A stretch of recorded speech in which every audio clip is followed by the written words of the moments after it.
Saya akan memperkenalkan diri buat yang sudah kenal jangan bosan. Nama saya Giokni, saya co-founder dari Elevasi, writer, trainer, coach, dan consultant. Elevasi, kami mengambil tagline adalah to elevate performance and meaning. Ini yang menjadi semangat Elevasi ketika kami memberikan solusi ke klien-klien kami. Jadi, either itu materi training, teman-teman, saya selalu menyisipkan something to do with mindset, something to do with meaning. Jadi nggak cuman bekerja dengan excellent, tapi juga bekerja excellent dengan bahagia. Wah, singkatnya gitu deh, dengan meaningful gitu ya. Ini adalah episode yang ke-26. Saya mengusahakan untuk tidak bolong.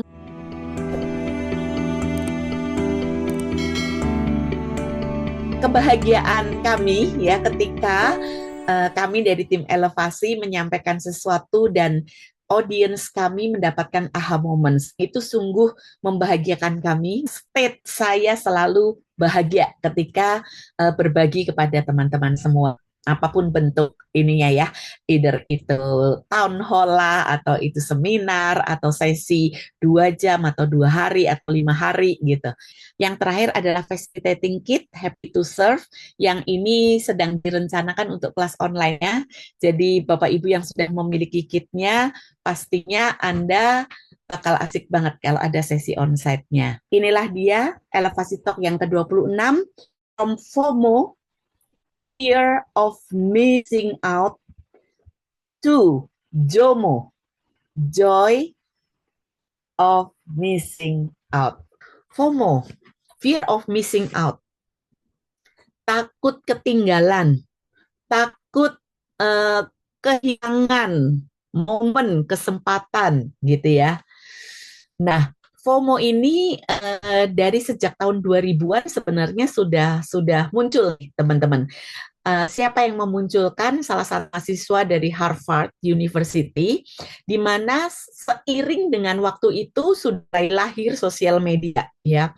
Facebook sudah ada. Lalu 2000-an itu, kalau sekarang itu kita ada Instagram, kita ada Thread, ada TikTok. Kalau dulu tuh Friendster ya. Ada yang sudah lahir zamannya Friendster, atau banyak anak muda di sini yang apa itu Friendster gitu ya. Oke, jadi teman-teman, sosial media sudah lahir. Saya ingat sebenarnya di tahun 2005-an itu smartphone, handphone pintar itu baru masuk Indonesia deh, seingat saya 2004 2005 gitu ya. Nokia pisang communicator gitu ya. Dan saat itu sudah mulai ada fitur push mail. Saya masih ingat bagaimana manajer-manajer itu banyak yang keberatan ya. Kalau hari gini ya dengan alasan nggak maunya karena lah nanti saya di rumah pun tetap bisa ke notif dong kalau ada email masuk gitu. Nah, kalau hari ini malah menjadi aneh gitu ya kali kalau di handphone kita tidak ada push mail, artinya email yang bisa ke notif masuk ke handphone gitu. Nah, itu 2005 tuh sudah mulai akhirnya ada push mail gitu. Jadi bisa dibilang internet itu, informasi itu ada di ujung jari gitu. Ya, jadi saya kembali ke slide lagi, teman-teman, sebentar. Yes, this one.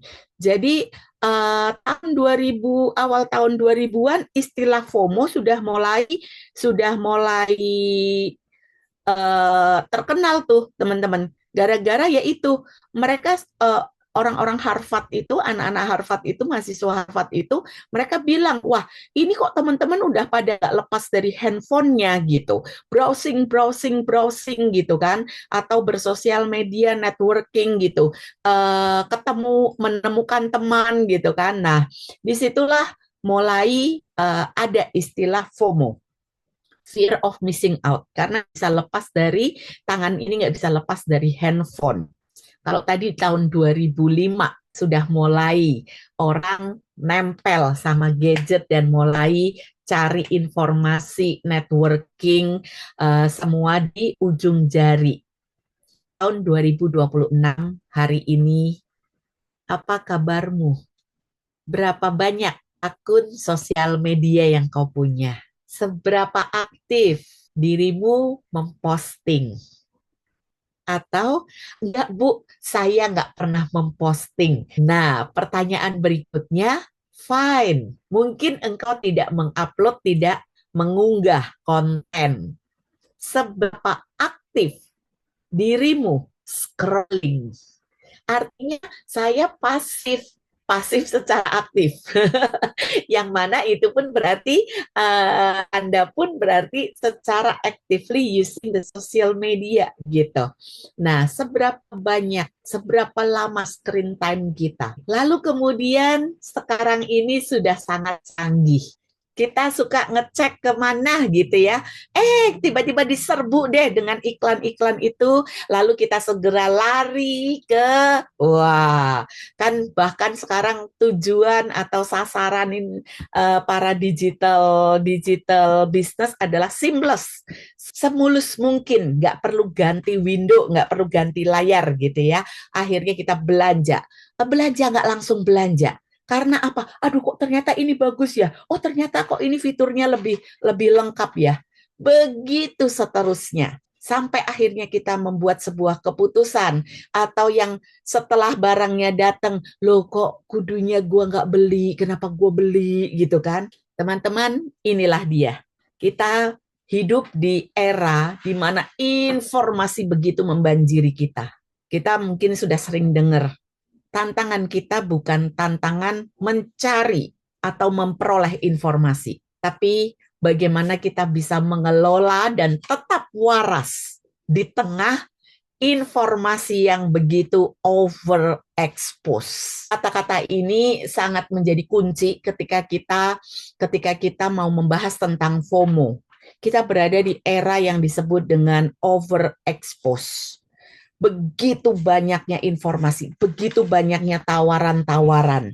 Mengingat begitu banyaknya informasi sampai kita kadang suka overwhelm, kelimpungan dengan kelimpahan sesuatu, tawaran atau informasi gitu ya. Seberapa engkau merasa bahwa aku overwhelmed dengan segala segala expose yang ada di sekitar gitu. Baik itu dari gadget kita, dari sosial media ya, maupun dari bisa jadi dari network kita, dari teman kita. Kita lagi ketemuan ngobrol di mana, cerita. Intinya too much information. Dari 0 sampai 10, teman-teman. Teman-teman bisa ketikkan, saya overwhelmed banget, saya terpapar banget dengan keriuhan dan keramaian yang ada. 0 sampai 10. 10 berarti, waduh, sampai saben hari itu saya perlu sangat-sangat mengekang diri gitu ya, untuk tidak terbawa arus gitu. 9, 8. Wih, Kak Novi 3, Kak Lina 7, 4, 5. Wah, tengah-tengah, tidak terlalu lah saya. Cukup banyak yang di atas 5. Maybe teman-teman hadir malam hari ini karena juga ngerasa relate ya, bahwa wah, ada apa nih gitu. Sehingga FOMO itu kayak memanggil-manggil kita. Thank you, saya dapat gambaran ada yang memang sangat sudah bisa tidak attach gitu ya, detach dari apapun itu yang membuat overwhelm, tapi cukup banyak juga yang 7, 8, 9 gitu ya. 10 sih mungkin enggak gitu ya. Masih tetap bisa kerja dan ngerjain yang lain-lain gitu. Inilah dia dunia dunia di mana kita hidup saat ini, tidak bisa dibilang something yang di luar kendalinya kita. Nah, yang kita mau bahas nanti adalah ini, tepi jurangnya kita itu. Nah, saya punya 6 gambar nih, teman-teman. Saya punya 6 foto. 6 foto wajah. Kalau tadi scoring, kalau sekarang angka yang teman-teman bisa tuliskan adalah angka yang menunjukkan foto yang sepertinya relate banget nih keadaan diriku terkait dengan begitu banyaknya, melimpahnya informasi dan godaan-godaan di sekitar kita gitu. Gender tidak mempengaruhi, bukan berarti karena saya perempuan maka saya pilihnya yang perempuan. Tapi teman-teman bisa melihat dari foto-foto ini. Yang mana yang mewakili dirimu, your thinking and your feeling gitu ya. Bisa dilihat dari gestur tangan, bisa dilihat dari tatapan matanya, bentuk matanya, sorotnya, cara memandangnya, mulut, bibir, engkau bisa lihat. Bayangankah ya atau objek lain ya, ada yang pegang lagi pegang kuas, pegang di tangannya ada krim gitu ya. Ada yang kayaknya lagi sesak nafas juga. Ya boleh Bu Giok. Ya saya pilih nomor 6. Jadi seseorang yang megang rambutnya, tatapannya fokus ke depan sambil kayaknya mau membedil ya, dor gitu. So, apa tuh? Ya jadi Mewakili apa tuh Pak Nanang? sosial media itu kita bisa ngarah kemana nih kita mau membawanya, apakah ke hal positif ataupun ke hal negatif. Asal tujuannya kita fokus satu titik, kalau hal positif kita pergunakan sepositif mungkin. Dan Oke. untuk rambut tangan yang seperti ini, jangan lupa bergaya. Jangan lupa bergaya, lalu artinya dengan kata lain seperti keputusannya itu pada kita gitu ya. Betul, Dengan betul. gestur gestur yang seperti membedil itu tadi gitu ya. Membedil sama Oke, fokus. fokus ke depan matanya dan gini ya. Artinya ya udah sosial media ada di depan gitu dan oke, saya akan memilih gitu. Oke, thank you Pak Nanang. Ada yang nomor 5 nih, menarik juga nih kalau ada yang mau sharing nomor 5. Siapa yang pilih nomor 5? Aku pilih nomor 5 karena sosial media aku agak selektif ya. Aku hanya like dan melihat yang aku suka aja. Jadi aku ngebayangin, jadi kalau pas ngelihat sosial media tuh jadi kayak happy, excited gitu. Karena kayak gitu kadang-kadang sambil maskeran, sambil nyanyi-nyanyi. Jadi dibawa excited aja, tidak terpengaruh dengan, kalaupun sempat kelewat yang membuat jidat sedikit berkerut gitu kan. Kayak, oh ada ya, oh ya udah gitu. State-mu adalah happy gitu ya, bahkan sambil lagi maskeran. Jadi kayaknya relate banget gitu ya sama foto di nomor 5 itu lagi make sesuatu gitu. Thank you Iya, Kak iya. Novi. Thank you. Yes, yes. Terima kasih. Dan tadi satu kata kunci, Kak Novi bilang aku selektif banget. Dan kalau tadi kita lihat angka seberapa terpapar aku gitu ya, Kak Novi kasih angka 3. Yang jelas adalah dirimu mengenali ya, seberapa aku eh, menganggap ini jadi burden. Ini sudah mulai ngeganggu aku ketika aku mulai tune in, aku mulai scrolling gitu kan. Jadi Anda sendiri yang paling tahu apa yang terjadi gitu. Di era yang over exposure, generally ya, jadi beberapa orang sanggup memanage. Tapi banyak orang, cukup banyak orang. Kalaupun teman-teman di sini ada yang, oh I'm fine-fine aja gitu ya. Atau dirimu pun sekarang sedang berada di kondisi cukup sering nih ya, aku jadinya overthinking ya. Karena oke, just scrolling. Tapi ketika lihat satu berita, kok jadi kayaknya ada rasa gue jadi mikirin ya, mungkin udah geser scrollnya, tapi kok masih kepikiran ke sana, dan terus kemudian diteruskan lagi, overthinking. Over exposure seringkali membawa menjadi overthinking. Over exposure itu sebuah trigger, itu sebuah keadaan yang di luar kendalinya kita, itu eksternal gitu kan. Dalam arti ya sekarang memang era di mana begitu banyak sekali informasi-informasi, indikatornya aja teman-teman. Profesi mana ada 15 tahun lalu kerja mau jadi apa, content creator, digital creator, gak ada kan. Tapi sekarang berapa banyak influencer, endorser, dan mereka make money dari itu. Mereka menjadikan itu sebagai profesi gitu. Artinya sesuatu yang memang di luar sana sudah sebuah fakta, keniscayaan. Nah, pertanyaannya bagaimana kita menyikapinya? Dan teman-teman kalau saya biasanya di kelas bawa boneka Zebi, sekarang saya bawa bonekanya adalah Pinggu. Hai, selamat malam, namaku Pinggu. Apa kabarnya, eh, Om Yudi, Kakak Novita? Hai, hai. Behavior kita, perilaku kita, si Pinggu yang dada-dada tadi kan, tangannya lambai-lambai gini, sebenarnya ditentukan oleh apa? Oleh inner, yaitu tangan saya yang masuk ke dalam si kantongnya si Pinggu ini. Hai hai gitu kan. Kuncinya adalah di internalnya kita actually. Ya, our inner bisa menentukan our outer. Ya, itu yang menentukan outer kita.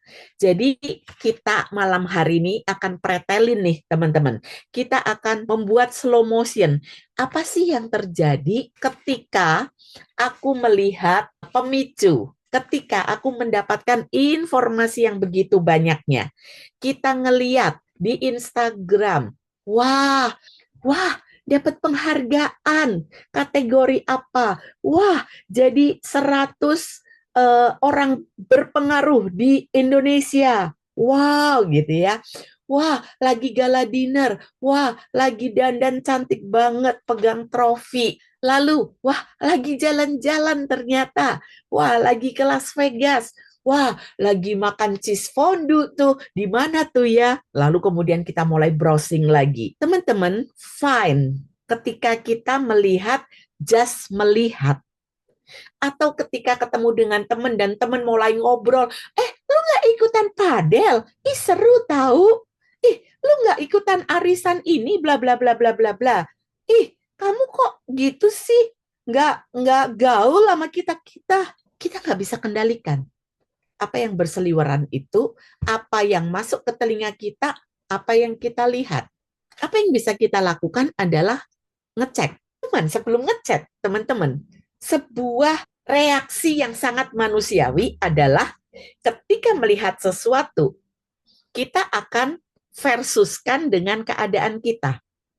Jadi dikatakan bahwa comparison is normal. Comparison itu bukan adanya sekarang, dari sejak Adam dan Hawa, Kain dan Habel, teman-teman. Kalau yang tahu kisahnya, ya kan, kisah pembunuhan Kain terhadap Habel, gitu ya. Itu pun karena compare gitu. Loh kok dia, aku. Nah, itu normally manusiawi ada comparison, teman-teman.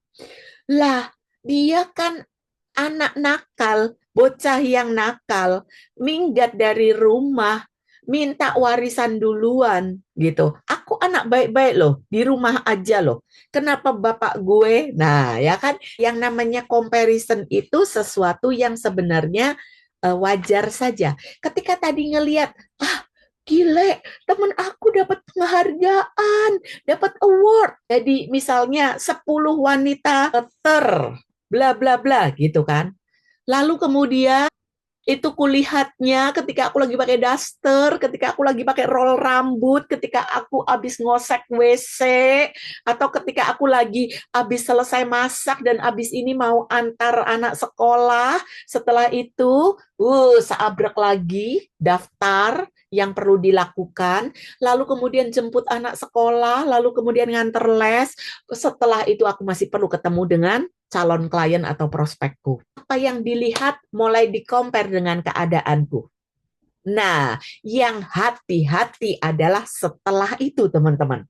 Setelah ada comparison, lalu apa yang terjadi? Setelah dia bla bla bla, mereka bla bla bla, sedangkan aku, mulailah kita kemudian nempelin. Dia sukses ya. Lalu kemudian compare ke diri sendiri. Mulai gini, wah kasihan ya aku, capek ngurus rumah. Kasihan ya aku, ngerjainnya kerjaan kayak gini. Aduh dandan kayaknya sebulan sekali boro-boro. Kalau kondangan doang gitu kan. Biasanya mah polos-polos gitu aja, rapi-rapi, rapi seadanya aja. Wah, mulai itu dipikirin. Teman-teman, saya mau gambarkan sedikit coret-coretan what happened inside ya. Jadi apa yang saya ceritakan tadi teman-teman, scroll IG awalnya baik-baik saja. Loh kok setelah itu kok terus jadi nggak baik-baik saja ya? Kok bisa jadi berbeda? So what happened itu? Kita mulai ngeliat, loh kok dia kristalnya gede ya, bolanya gede tuh dari kristal, bening banget, asik banget tuh kayaknya semua orang bisa ngaca ke sana gitu kan. Comparison is common actually. Comparison is natural. Jadi nggak ada yang salah dengan itu. Biasanya lihat lalu kemudian akan ada versusnya. Nah, itu masih normal sampai kemudian. Nah, saya mau gambar sedikit ya teman-teman. Yang terjadi adalah ada sebuah expose paparan gitu ya, yang berisi apa? Informasi atau kita sebut fakta lah ya, fakta, wah, melalui platformnya macam-macam gitu ya, berseliweran di mana kita peroleh karena kita nge-scroll gitu kan, kita lihat, oh dia nih dapat trofi, oh dia nih lagi jalan-jalan gitu ya, oh dia nih lagi makan enak gitu kan. Oke, berseliweran lah ini. Ditangkaplah oleh apa? Ditangkaplah oleh mata kita kan? Atau bisa juga ya kita dengar. Kita menemukan ada tayangan melalui mata kita. Sensori, indrawi. Atau kita dengar, ya kan? Karena kita ngumpul sama teman, kita dengar sesuatu. Bisa ya. Nah, artinya mulailah informasi itu masuk. Ini tadi kita bicara tentang comparison. Be careful ketika comparisonnya itu sudah mulai tambah jauh, sehingga saya menambahkan kata trap, jebakan comparison, which is comparisonnya itu sendiri natural. Biasanya kalau kita melihat sesuatu, lalu kemudian kita memversuskan dengan aku. Berikutnya apa yang terjadi? Ini yang disebut dengan inner battle, pertarungan di dalam. Karena sudah mulai begini, dia ini berarti sukses. Kok aku lagi masak di rumah, mau nganter anak sekolah, mau jemput, antar les lagi, baru malam-malam saya akan ketemu dengan klien. Aku ketinggalan nih kalau udah gini. Kalau gitu, aku nggak di-respect ya. Aku bukan siapa-siapa. Aku nggak berguna ya. Semakin ke atas, semakin kerdillah kita. Be careful dengan ini semua, teman-teman. Artinya kita tidak hanya mengambil informasi saja, tidak hanya sekedar mengecek apa yang beda antara yang kulihat dengan diriku, tapi bahkan sudah terjadi pertarungan. Wah, aku ketinggalan. Aku nggak di-respect kalau gitu. Wah, aku nggak berguna ya hidup. Apa teman-teman yang akan terjadi setelah ini? Akhirnya kita lelah, stres. Akhirnya karena mental dan fisik itu adalah sebuah sistem, bahkan bisa bikin kita demam, bikin kita sakit. Dan juga secara psikis, wah, langsung jadi baperan, jadi sensi, senggol bacok. Kalau sudah seperti ini, kita sudah sangat perlu untuk check and recheck. Apa yang terjadi dengan diriku? Jadi teman-teman, yang pertama yang namanya exposure itu adanya di luar, ya kan? Itu adanya di luar. Lalu kemudian kita lihat secara indrawi, melihat dengan mata, mendengar melalui telinga. Kalau stop sampai di situ saja fine. Tapi yang terjadi adalah ini dia, inner battle. Dan ini disebut dengan meaning distortion. Kita sudah memaknai, tapi makna yang kita pakai, makna yang kita taruh di sana adalah meaning atau makna yang tidak memberdayakan. makna yang membuat justru malah kita jadi kecil, membuat kita jadi merasa gua nggak berguna. Yang ada akibatnya adalah seperti ini, teman-teman. So, the question is, apakah ini yang kita mau inginkan? Apakah ini yang mau kita pelihara terus, teman-teman? Dimana kita tahu bahwa keadaan di luar ya memang seperti itu. Dan sah-sah saja. Tidak ada yang salah dengan orang lain ngeposting. Tapi bagaimana kita merespon, itu yang akan kita bahas, teman-teman. Kita perlu punya awareness sebelum ini semakin menjadi semakin parah dan akhirnya kita menjadi pahit. Ada bitterness di dalam diri kita. Mulai kita jadi uring-uringan, mulai kita jadi sirik, mulai jadi nyinyir. Itu yang perlu kita sadari, teman-teman. Kita belum masuk ke definisi si FOMO-nya sendiri. Jadi fear of missing out, takut untuk kehilangan atau melewatkan sesuatu gitu ya, takut untuk melewatkan sesuatu. Apa sih ciri-cirinya kalau kita sudah dihinggapi FOMO? Ketika kita mulai kayak gini, aduh, semua orang kok pada ikut ya, aku ketinggalan deh. Aduh, semua orang pada demam main padel ya. Wah, aku kok nggak main padel nih. Siapa yang pernah ngerasa begitu? Aduh, kok gue jadi nggak kekinian ya? Wah, kata-kata kekinian itu kan sebenarnya men-trigger kita untuk ngerasa bahwa, ih kalau gitu gue nggak kekinian dong. Wah, FOMO nih, gue nggak ikutan padel. Dikala orang-orang pada ngepost foto lagi padel. Aduh, bagus-bagus ya itu roknya padel itu. Wah, gue nyoba aja belum pernah gitu. By the way, saya belum pernah ya, Bapak Ibu.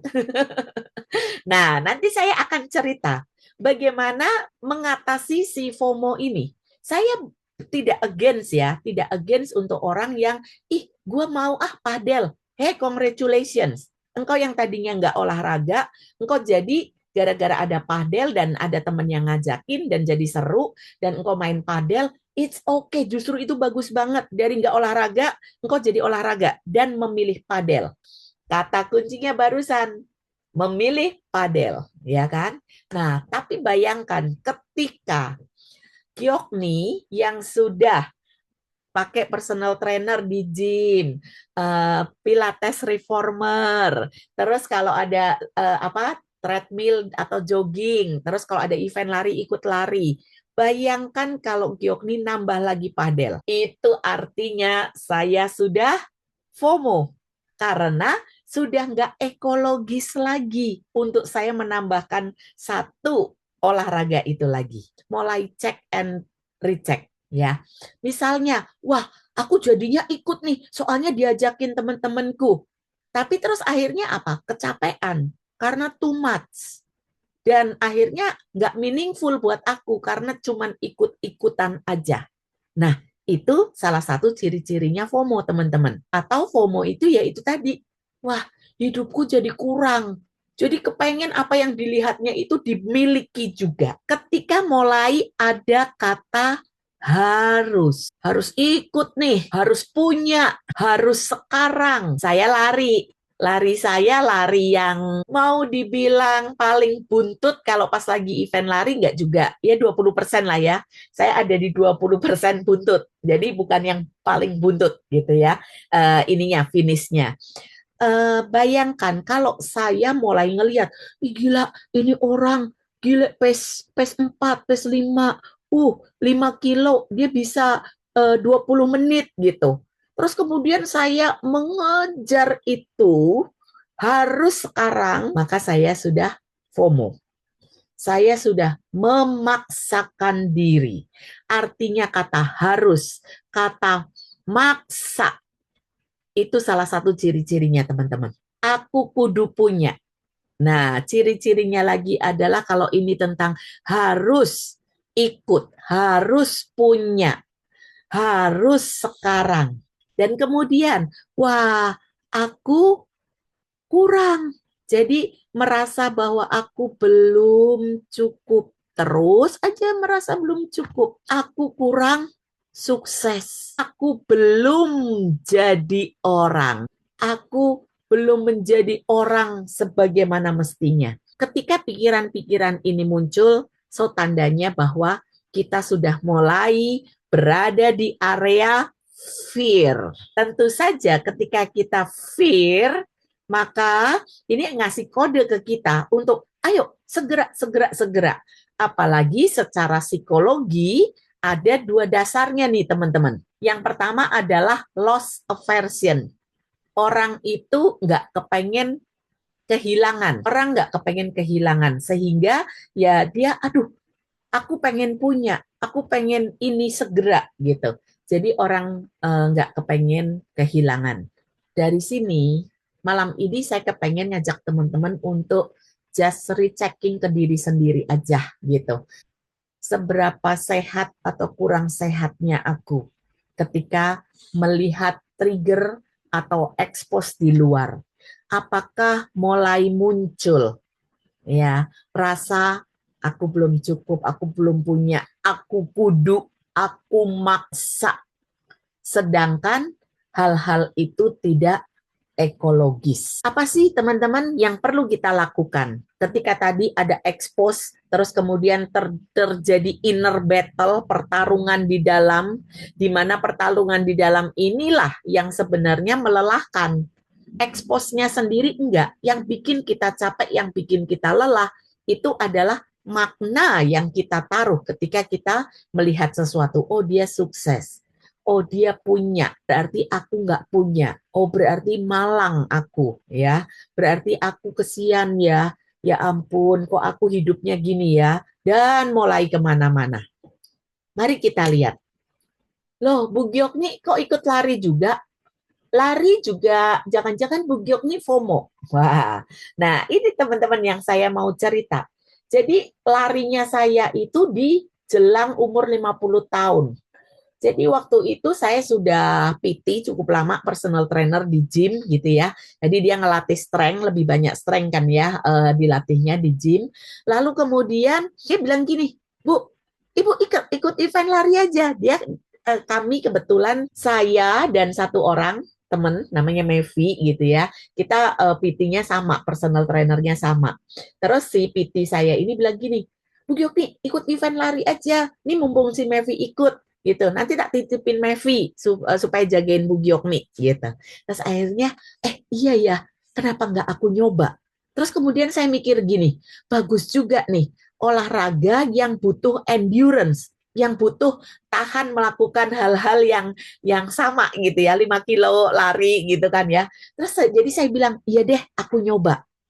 Jadi tujuan saya adalah untuk explore, bukan yang wah semua orang ikut lari, aku ikut lari. Jadi memang triggernya itu sih awalnya penasaran gitu, terus pengen gini juga, wah aku kan udah mulai latihan nih ya, latihan beban, udah rada senang olahraga lah gitu ya, jadi mau nyoba. Dan di usia 50 tahun baru pertama kalinya saya nyoba lari, jadi buat saya kayak yang oke, aku mau nyoba, fun banget gitu. Jadi awalnya tidak FOMO sama sekali, tapi akan bisa menjadi FOMO ketika saya sudah mulai gini, hah, kok dia bisa segini ya? Wah, gue juga nggak mau kalah dong. Sedangkan secara fisik, jangan-jangan saya nggak ekologis untuk melakukan itu. Teman-teman yang udah sering join di Elevasi Talk, pasti sudah familiar dengan kata ekologis. Buat teman-teman yang baru, ekologis artinya masih baik, masih sehat gitulah ya. Artinya masih realistis, masih masuk akal, tidak sembarangan gitu. Itu artinya ekologis. Artinya saya nggak FOMO di awal, tapi saya pun tetap perlu waras. Karena apa? Karena FYP saya, for your page saya kan mulai banyak lari tuh, gara-gara suka ngeliatin postingan-postingan orang lari. Nah di situ akan ada overexpose juga. Nah, saya perlu ngejagain supaya saya tidak overthinking, supaya saya tidak gegabah karena FOMO, maka saya mengambil keputusan yang tidak ekologis misalnya. Saya dari 5 kilo, 10 kilo, Udah gitu saya langsung mau ke maraton. Wah, nggak ekologis, Giokni, gitu kan. Nah, itu bisa jadi saya karena FOMO. Ya, nah jadi teman-teman sebenarnya malam hari ini saya cuma mau ngajak kita sama-sama waras aja sih gitu ya. Waras ketika menanggapi sesuatu yang dasarnya nggak waras adalah karena kita takut, fear, karena kita gak mau ketinggalan lalu jadi mengharuskan diri, memaksakan diri. Saya pengen ngajak teman-teman apa? Setelah sadar bahwa, oh ini nggak bagus nih buat aku, nggak ekologis gitu ya. Kalau begitu, mau digimanain dong? Expose yang tadi ada di luar gitu kan. Jangan dimaknain berlanjut-lanjut, tapi segera aware aja begitu compare gitu ya. Ih, dia kok keren ya, dia sudah bisa half marathon, dia bisa maraton gitu kan. Atau ih, padel loh, dia ngeposting padel, ih roknya padel lucu-lucu gitu kan. Tapi kemudian bangun awareness, kesadaran. Ini tentang apa, Giokni, gitu kan. Apakah tentang kamu nggak kepengen ketinggalan, kamu kepengen show off, atau tentang apa nih? Sehat nggak? Ekologis nggak? Nah, diem sebentar, bikin waras otak, ya, lalu kemudian oke, nggak deh, kayaknya aku nggak ikut padel, ya kan? Dan itu oke untuk aku nggak join teman-temanku yang padel, karena saya sudah punya yang lain. Teman-teman, ini bukan soal padelnya ya, please yang baru ikut bukan berarti ini Bung Jokni apa anti padel gitu. Tadi saya ngomong bahwa saya sudah punya serangkaian program olahraga yang cukup buat saya, menurut saya ya. Ada strength-nya, ada flexibility, ada endurance cardio-nya gitu. Jadi saya nggak perlu pula untuk ikut-ikutan padel sehingga masalah kalau saya cuma datang sekali-kali gitu ya, cuman tim hore gitu karena memang teman-teman padel nggak apa-apa juga. Tapi jangan terus yang oh iya memaksakan diri yang lain juga begini gitu ya, aku nggak mau ketinggalan dong gitu. Nah, mulai untuk membuat keputusan awareness, lalu memutuskan. Apa yang diputuskan adalah hey, aku enjoy kok, aku joyful kok, ya. Jadi dari FOMO menjadi JOMO, joy of missing out. It's okay, nggak apa-apa aku nggak ikutan. Memang aku memilih untuk nggak ikut kok. Karena apa? Aku lebih sadar apa yang penting buatku. Atau, oh, apa yang ekologis buatku, apa yang sehat buatku. Kalau aku ikut-ikutan, malah jangan-jangan jadi over. Nanti malah jadi nggak sehat gitu ya. Kalau aku ikut-ikutan, aku jadi over budget. Sehingga aku nggak bisa menabung untuk aku bisa belajar lagi, misalnya begitu ya. Jadi artinya apa teman-teman? Aku bukan korban dari expose over informasi yang ada di luar, tetapi dengan sukacita, dengan berkesadaran penuh, memang aku memutuskan untuk itu gitu. Nggak apa-apa, nggak harus update semua hal. Teman-teman, kalau 20 tahun lalu, 25 tahun lalu, di mana informasi masih menantang untuk dicari, pesan trainer atau orang tua gitu mungkin apa? Kalian perlu update ya, cari informasi sebanyak-banyaknya. Nah, kalau sekarang teman-teman sudah nggak begitu pesannya. Pesannya adalah apa? Informasi begitu banyaknya, nggak perlu kita menuntut diri bahwa aku perlu update semua hal gitu, sehingga akhirnya kita bisa selektif. Dasarnya apa? Karena memang lagi ada intensi, ada niatan, ada prioritas yang lebih penting ya. Saya ingat teman-teman, saya pernah agak ngeluh lah ya, bukan ngeluh, ada unsur, kalau saya jujur sama teman-teman, ada unsur kayak irinya sedikit, ada unsur kayak yang menyayangkan diri sendiri gitu ya. Kayak Pak Yudi tuh ya, tadi kan, selamat ya Pak, udah lulus S2 gitu ya. Ini udah netral gitu. Tapi beberapa waktu yang lalu, saya ngerasa agak gini, ih kok aku ketinggalan ya, aku belum ambil S2. Terus saya ngobrol sama Joanna, anak saya bilang gini, wah Jo, Mami padahal kepengen ambil master nih gitu. Tapi gimana ya? Mulailah saya ini ya apa mengeluhkan gitu. Terus Juana bilang, Mami, you can do it. You can do it actually ngambil S2 gitu. Cuman ya berarti Mami perlu meng-replace gitu. Kegiatan Mami yang memang udah menyibukkan Mami sekarang ini, Mami perlu relakan untuk di-replace. Jadi anak saya membawa saya untuk berpikir logik gitu ya. Artinya ketika engkau akhirnya menimbang-nimbang dan keputusannya adalah oh enggak S2 tapi ngambil yang sifatnya sertifikasi-sertifikasi yang juga sangat baik, sangat berbobot juga gitu ya. Seperti yang saya belajar di neurosemantics, di visual coaching, fototerapi, whatever itu kan bagus juga. Itu something yang memperkaya juga, yang bisa mereplace atau paling tidak saya nggak ngambil masternya sekarang. Ya, bisa jadi one day saya akan ngambil master. Saat itu membuat saya jadi waras, teman-teman, membuat saya jadi waras, nggak ngerasa bahwa oh aku ketinggalan, oh aku kok kurang, dia padahal udah S2 sekarang lagi S3 misalnya gitu kan. Karena saya berkesadaran, karena saya memilih, karena saya memang memutuskan. Jadi it's okay gitu ya. Kalau orang lain kuliah lagi nggak apa-apa gitu. Saya mungkin masih menyimpan itu tapi nggak sekarang. Yang sekarang nggak apa-apa, aku ambil belajar banyak dari sumber-sumber yang lain gitu. Ini dia, yang warna ungu ini penting banget. Ketika joy of missing out, nggak apa-apa, aku nggak ikutan, jangan bablas.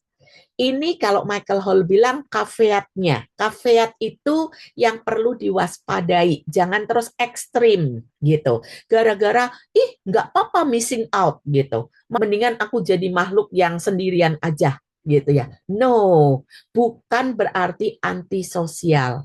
Tapi apa? Punya kendali atas perhatian dan energi. Nah, kuncinya apa tadi? Kuncinya karena saya punya intensi. Jadi apa yang membedakan antara FOMO, JOMO, joy of missing out? Jadi kalau FOMO ini biasanya kompulsif, teman-teman. Kalau kompulsif itu artinya aku kebawa gitu kan. Ada trigger dari luar, ngelihat ada tawaran ini, ngelihat temen ngepost ini atau temen ngajakin ini gitu kan. Oke, gue ambil gitu, kebawa teman-teman. Tapi kalau JOMO itu berarti dasarnya adalah choice. Dasarnya adalah itu salah satu pilihan. Tapi aku memilih. Ini dia nih. Kalau yang FOMO itu kebawa, oke ikut-ikutan gitu. Ada presuposisi di NLP yang bilang bahwa energy flows where attention goes as directed by intention. Ada intensi yang kemudian membantu mengarahkan perhatian, atensi kita ke sesuatu, lalu energi kita itu akan dikerahkan ke sana, teman-teman. Nah, kalau FOMO itu artinya apa? Yang penting pokoknya sibuk aja, ya kan? Ini orang bakal sibuk banget nih. Tapi kalau JOMO, dia bukan yang sibuk nggak jelas. Ini sibuk, ini pakai energinya banyak di sini, tapi sebenarnya apa? Dia nggak punya, tidak pegang teguh intensi. Kalau JOMO artinya apa? Artinya dasarnya adalah intensi.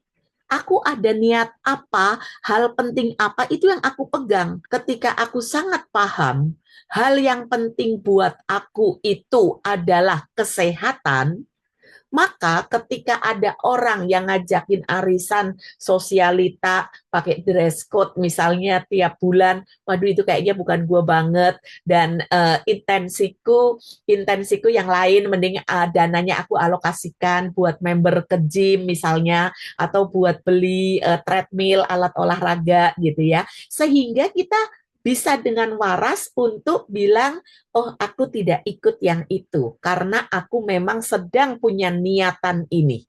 Aku punya niatan buat sekolah lagi, aku punya niatan buat misalnya nabung karena mau pergi ke Eropa gitu, mau jalan-jalan gitu. Ya udah, intensi itu yang membuat kita akhirnya say no untuk beli barang-barang yang berseliweran itu, yang nggak penting, nggak primer gitu ya. Mau ada iklan kayak apapun, maka kita bilang oke, tidak, karena ada intensiku yang lain yang penting buat aku. Itu aku pegang sehingga aku bisa say no kepada si yang seliweran itu tadi.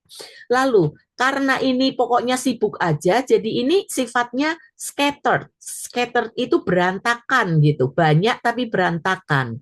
Nah, kalau JOMO ini lebih fokus gitu. Nah, saya lagi baca buku yang bagus banget, yang relevan banget, Win Your Inner Battle. Ya, jadi Darius Forex ini dia bahkan nulis nih di halaman 46, dia mengutip yang namanya Greg McKeown, dia bilang apa?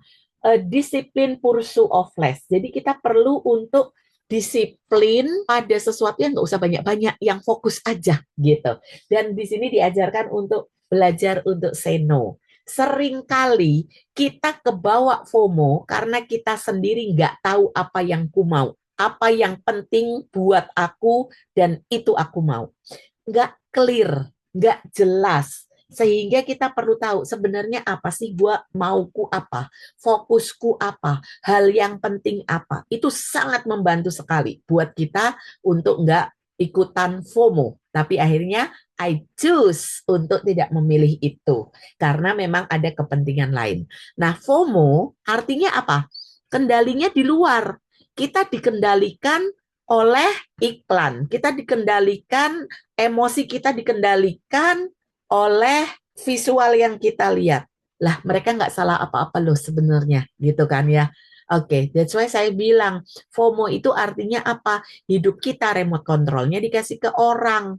Ya, walaupun orang itu yang pasang foto itu nggak memaksudkannya gitu ya. Kecuali yang iklan-iklan yang komersial gitu kan. Dia sedang mengendalikan kita. Kalau kita nggak bisa bilang no, gara-gara kita kurang clarity, kita kurang jelas. Jadi teman-teman, ketika ini kendalinya, FOMO itu kendalinya sesuatu yang di luar, remote controlnya dipegang orang lain. Kalau JOMO artinya apa? Aku akan serve, aku berkesadaran, aku akan mulai serve myself, bukan membiarkan diriku diombang-ambingkan oleh sesuatu yang dari luar. Dan ternyata dengan yang saya tuliskan di Jomo itu sungguh sangat membuat kita waras ketika kita sudah mulai tergiur atau mulai dikendalikan oleh sesuatu dari luar yang membuat kita jadi FOMO. Apa sih poin-poinnya? Ketika tiba-tiba merasa kurang, ketika scroll IG padahal sebelumnya baik-baik saja, mungkin kita terlalu sering mengonsumsi hidup orang lain. Jadi lupa menghidupi hidup sendiri. Jadi gak jelas apa yang aku mau. Sehingga teman-teman, ketika ada expose, ketika kita terpapar dengan dunia luar yang begitu banyak perubahannya, begitu banyak penawarannya, ajakan-ajakannya, mulai bangun awareness. Ini apa ya? Apakah ini baik untukku? Dan mulailah memilih, membuat keputusan ya pada diri sendiri gitu. Apakah ini ekologis buat aku? Dia terima trofi, dia terima award. Mungkin tiap orang bisa berbeda. Mungkin kau akan bilang I am in the process, aku on the way. Atau oh, kok ada rasa yang gimana Tia tadi ketika compare. Oh, artinya aku butuh recognition nih gitu. Nah, ada apa? Padahal di kantor aku udah bagus, excellent banget gitu kan. Tapi berarti ada kebutuhan recognition nih. Oh, jangan-jangan aku kurang speak up. Oh, jangan-jangan aku selama ini kayak yang terlalu berasanya terlalu mau low profile. Padahal ada kebutuhan recognition. Dan dari situ justru teman-teman bersyukur karena aku sekarang jadi tahu apa yang sedang aku butuhkan gitu. Setelah itu apa? Ya duit gitu. Artinya apa? Paparan itu tadi memberi feedback kepada kita, membangun kesadaran. Yang enggak, yang jangan dilakukan adalah tadi meaning distortion, yang mana teman-teman ngasih pemaknaan dan pemaknaannya itu makna yang tidak memberdayakan gitu. Sehingga akhirnya tadi bisa kemana-mana gitu, bisa sampai bikin kita stres dan bikin kita lelah. Jadi benar banget, win your inner battles di sini bilang, yang bikin lelah kita itu adalah pertarungan di dalam kepala kita sendiri. Ketika kita bilang, kalau gitu gue nggak kekinian dong, kalau gitu gue ketinggalan dong, kalau gitu aku nggak update dong, kalau gitu aku, dan seterusnya, teman-teman. Dari FOMO ke JOMO, dari takut ketinggalan menjadi menikmati pilihan. Ingat, ketika kita nggak FOMO, tapi kita joy of missing out, artinya aku menikmati pilihanku. Ini memang gue. Jadi nggak ada masalah dengan orang lain kristalnya gede gitu ya, bulat, tapi aku kecil, warnanya emas, tapi berat loh ini. Kenapa saya ambil gambar ini? Dan di awal saya nggak kasih itu gambar gambar neracanya seperti itu, ungkat-ungkitnya. Karena seringkali kita lupa bahwa mau bentuknya apapun sebenarnya kita punya nilai. Kita sama ya, kita diberikan potensi yang sama besarnya, kita sama-sama bernilai gitu. Jadi seringkali kita lupa ini, sehingga kita compare-compare, sehingga kita mulai merasa kecil, padahal dia istimewa di A, bisa jadi saya istimewa di B. Seperti saya kadang suka, dulu sebelum akhirnya saya menyadari bahwa, aku punya privilege yang lain. Kadang saya suka gini, kerja di corporate itu asik ya, teman-temanku yang masih di corporate begini, begini, begini gitu ya. Tapi akhirnya kemudian saya pun ngelihat, ada keunikan masing-masing gitu. Saya memilih, saya dengan sukacita, saya dengan berkesadaran, saya memang memilih profesi ini. Dan dengan profesi ini saya punya flexible time, misalnya begitu ya. Jadi reframe juga bisa, lalu kemudian mulai melihat bahwa setiap kita adalah unik, sehingga nggak perlu untuk membanding-bandingkan yang membuat kita akhirnya jadi lelah sendiri karena ada pertarungan di dalam diri kita. Saya pengen nanya satu hal, adakah satu hal yang teman-teman tuh kayak lakukan, kejer gitu ya, bela-belain banget gitu, mengambil energimu, mengambil sumber dayamu yang lain, waktu mungkin gitu ya, atau sampai jadi boncos gitu, tabungannya sampai nggak nambah-nambah gitu. Pertanyaannya adalah, itu kamu bela-belain karena memang mau, atau sebenarnya karena takut, entah takut nggak dianggap bla bla bla, entah takut aku jadi nggak di respect orang. So, tanyakan pada diri sendiri, itu memang aku mau sehingga sampai aku bela-belain, atau karena aku takut? Pertanyaan kedua, jika sampai nggak ada yang lihat, memang hanya ada dirimu sendiri, apakah engkau tetap akan melakukan itu? Jadi, dua pertanyaan itu membantu kita untuk verifikasi. Itu tadi untuk direnungkan dan dijawab masing-masing, sambil saya akan menengok ke chat. Mau di-spill bukunya. Bukunya Darius Forex. Darius Forex, ini saya beli di Kinokuniya. Judulnya Win Your Inner Battles. Lalu bagaimana membedakan ketinggalan yang positif dengan ketinggalan yang negatif? Itu tadi, kalau memang itu pilihanku gitu, dan itu memang aku ketinggalan, artinya apa?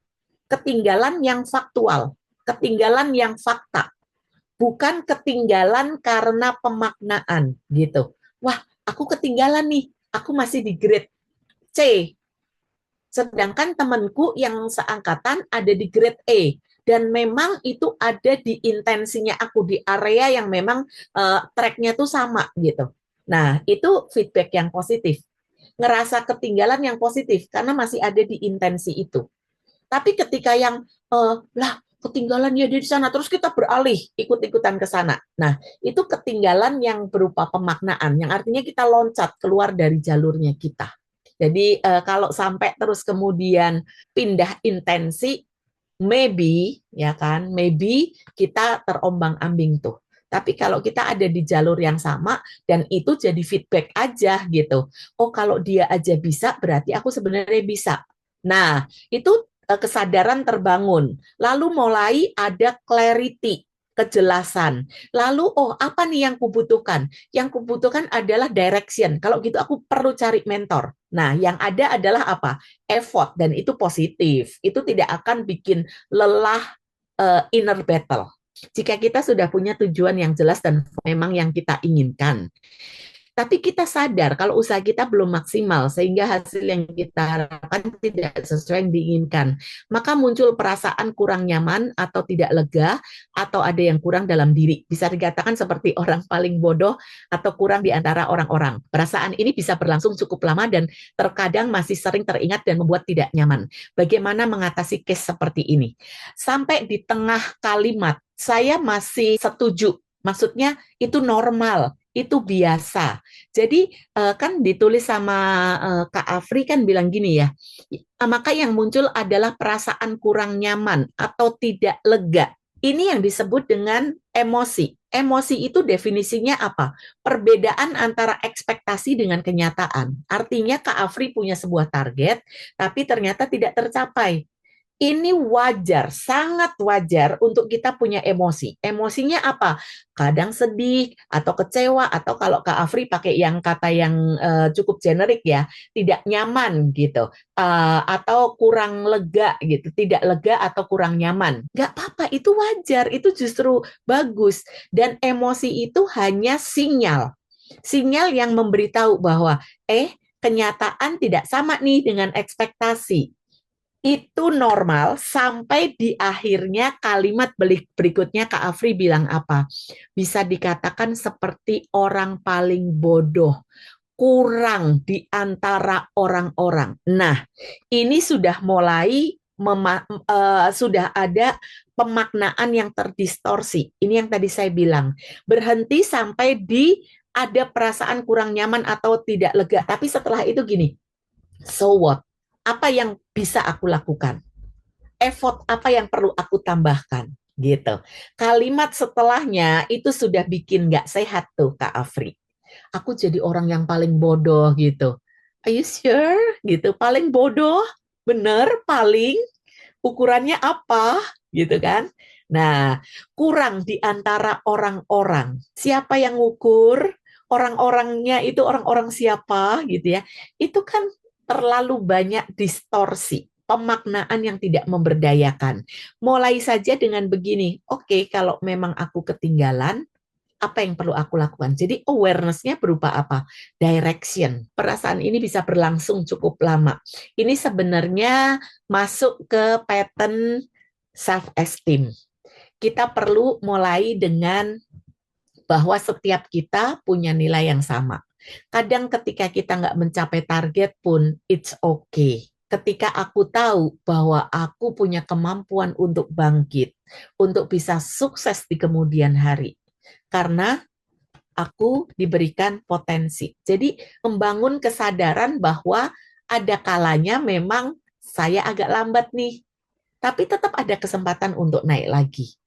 Jangan diterus-terusin ketika saya paling bodoh, saya ini, saya ini, saya ini. Itu akan tambah kuat yang negatif ya, dalam arti kuat yang membuat kita malah jadi ngerasa tambah kerdil gitu. Ingat bahwa kita punya potensi dan it's okay, it's normal, ada rasa nggak nyaman, dan it's okay untuk tidak mencapai target. Dan bahkan di NLP presuposisi dikatakan no failure, just feedback. Ya udah, anggap aja itu sebagai feedback bahwa ada sesuatu yang perlu diperbaiki. Iya, yang imposter syndrome itu yang ketika merasa kurang nyaman, nggak lega, terus kemudian aduh apa iya aku mampu. Nah, itu kelanjutannya yang sering disebut sebagai imposter syndrome dan kadang-kala jadi kayak yang nggak mau ambil lagi pekerjaan itu gitu ya. Betul, Kak. Fokus hanya untuk satu goal. Contoh, saya hanya ingin dapat kerja. Saya berdoa, meditasi, pelayanan, healing, menyumbang, tapi belum dapat kerja juga. Apakah itu disebut FOMO, Kak Sorta? Ini kayaknya perlu lebih clear lagi sih ya.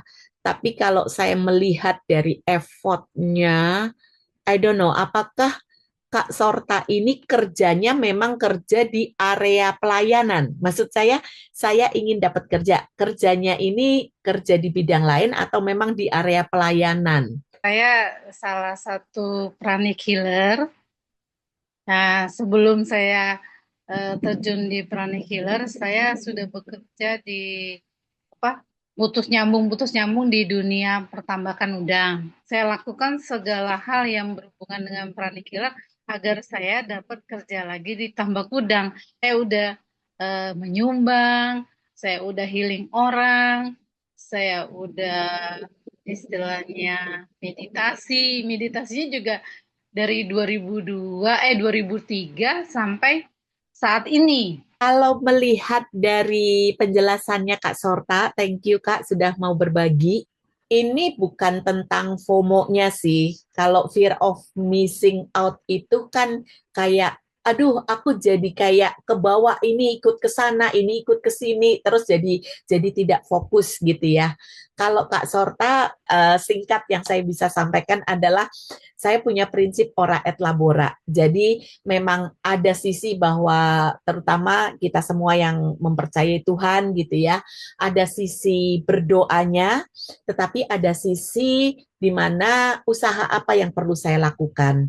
Nah, artinya usaha apa yang perlu saya lakukan, ada beberapa prinsip sih kalau yang saya biasanya mengamati dan saya berikan advice gitu ya. Apa yang ada di tangan dikerjakan dulu. Apa yang ada di hadapan kita kerjakan dulu. Kadang-kadang suka pilih-pilih yang idealnya dulu gitu ya. Tapi kalau menurut saya apa yang ada di hadapan kita, yang di tangan kita kerjakan itu sepenuh hati gitu ya. Baru kemudian kalaupun memang misalnya oke sambil jalan nyari yang memang cocok dengan areanya kita, silakan dilakukan gitu. Tapi tidak dari awal yang kayak udah pilih-pilih gitu. Menurut saya itu sih Kak Sorta. Bu Stefani, masa transisi, retirement, pensiun, apakah wajar jika sedikit ada rasa tidak nyaman? Sangat wajar. Yang namanya transisi itu keadaan yang berubah dan berubah untuk keadaan yang lebih baik sekalipun pasti tidak nyaman. Perubahan, walaupun perubahan itu ke arah yang lebih baik pun tidak nyaman.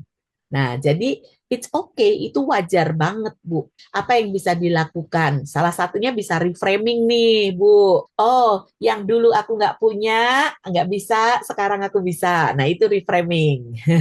Jadi bisa menemukan keindahan juga, bisa menemukan opportunity yang ini privilege, bisa pilates berapa kali seminggu, di mana sebelumnya nggak bisa, misalnya gitu kan? Terima kasih Bu. Kuncinya adalah reframing itu ya. Yes. Yes, dan menemukan real juga kan yang kayak waktu kan Ibu pasti punya banyak waktu gitu. Kadang-kadang mungkin sharing aja ya Bu, di masa transisi ini biasanya kerja dari pagi sampai malam, terus kita sesuatu yang, makanya saya bilang second chapter, yang saya memang lagi merasa ya harus saya transisinya hal yang positif gitu ya Bu ya. Yes. Kuncinya adalah thanks banget bahwa reframing apa yang harusnya yang kita tidak bisa lakukan di masa lalu, ya harusnya kita bisa lakukan lebih optimal di saat ini gitu ya Bu ya. Yes. Dan ada banyak pilihan. Thank you Bu. Oke. Pak Dedi, angkat tangan. Terima kasih Bu Biak, ini udah ngasih kesempatan. Ini Bu, saya masih belum clear atau belum jelas nih. Ini kan mengenai fear of missing out.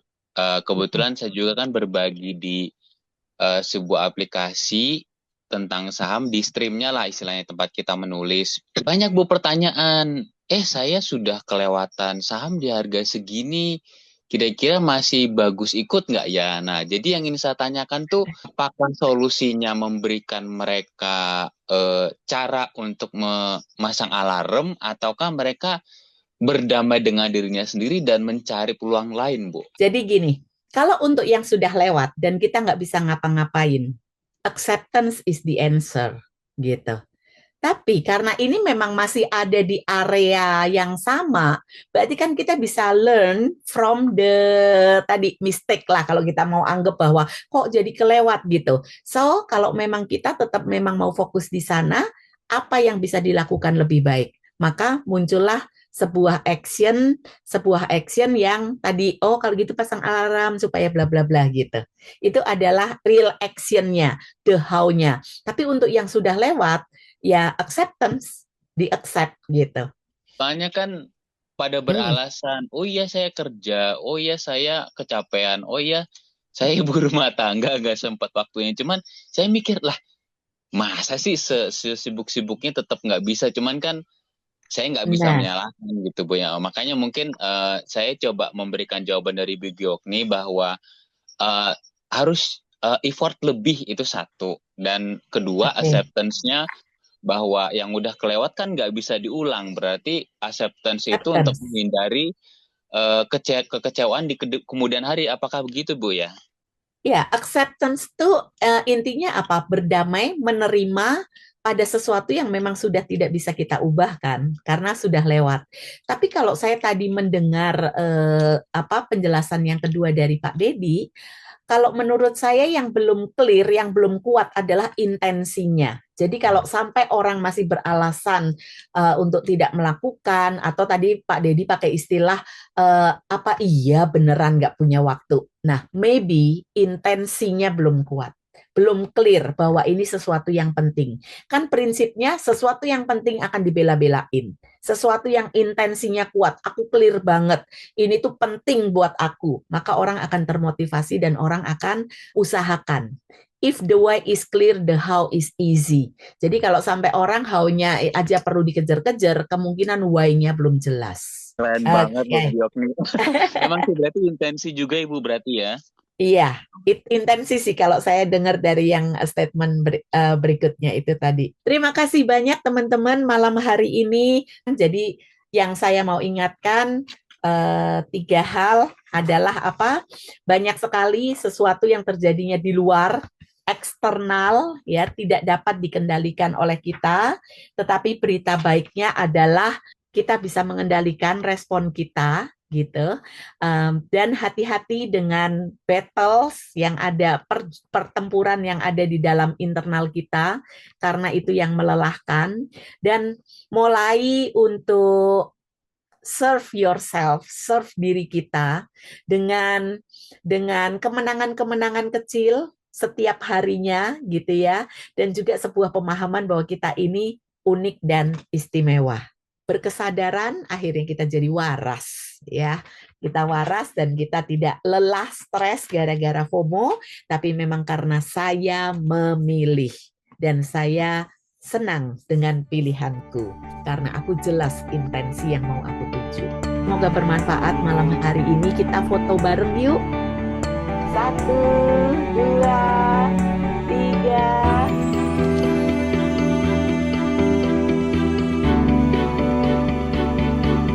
Selamat malam, selamat beristirahat.